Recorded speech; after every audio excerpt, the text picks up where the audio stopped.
कहते एक दिन मैं जंगल में शिकार करने गया तो कुछ जानवर कम नजर आए। सुबह से लेकर मैं घूमने लगा, असर का वक्त हो गया, कोई शिकार न मिला। अब मेरे दिल के अंदर ये डर था कि अगर मगरिब मुझे यहीं हो गई तो मुझे कोई दरिंदा कोई जानवर परेशान करेगा। इसी परेशानी के आलम में मैं दाएं बाएं देख रहा था कि हरनी का एक बच्चा मुझे नजर आया। मैंने झट से वो हरनी का बच्चा ही उठा ली कि आज यही शिकार करूंगा। कहते मैंने उसे घोड़े के आगे रखा, अपने आगे गर्दन की जानिब, और मैंने घोड़े की लगामें तेजी से घुमाई कि सर पट घोड़ा दौड़ाया ताकि मगरिब से कबल मैं शहर में पहुंच जाऊं, ये जंगल का इलाका गुजर जाए। कहते हैं मैं बड़ी गर्मी थी, बड़ी प्यास लगी, पर पानी ना पिया ना घोड़े को पिलाया। सर पट दौड़ाया इस डर से कि कहीं ऐसा ना हो कि मैं जंगल में मुझे शाम हो जाए। कहते हैं जब मैं शहर से बाहर पहुंच गया तो मगरिब का वक्त भी शुरू हो गया। कहते हैं अभी मैं पहुंचा ही था, मैंने वहाँ घोड़े को रोका, खुद भी पानी पिया, जानवर को भी पिलाया। कहते हैं जरा मैंने आंख उठा के देखा तो जिस हरनी का मैं बच्चा लाया था वो भी दौड़ती हुई मेरे पीछे आ गई। कहते हैं वो पीछे मेरे खड़ी है, पता नहीं कहाँ से बेचारी दौड़ी। मेरा तो घोड़ा था और मैंने तो सांस भी नहीं लिया। 1.5 घंटा 2 घंटे मैं भगाता लाया इस जल्दी में के बाहर आना है। कहते पलट के देखा तो उसकी सांस फूली हुई हरनी और ललचाई नजरों से मुझे देख रही है। दिल के एक कोने से आवाज आई कि आज तो 2 शिकार हो गए। बच्चा तो पकड़ा ही, इसकी माँ को भी काबू करता हूँ ताकि डबल शिकार हाथ आएगा। कहते हैं फिर अंदर से मेरा दर्द बोला, अंदर से मेरा रहम बोला।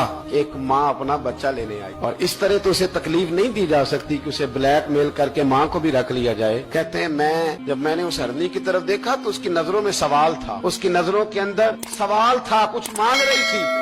कहते मैंने उस बच्चे की पुश्त पर हाथ फेरा, फिर मैंने बच्चा छोड़ दिया। कहते उसने पहले बच्चे को बाजुओं में लिया, फिर अपनी जुबान से अपना बच्चा चाटने लगी। कहते हैं फिर वो जब जंगल की तरफ जाने लगी तो एक दफा उसने मेरी तरफ देखा, दूसरी दफा उसने आसमान की तरफ देखा। जिंदगी में मुझे इतना सुकून कभी नहीं आया था जितना आज आया।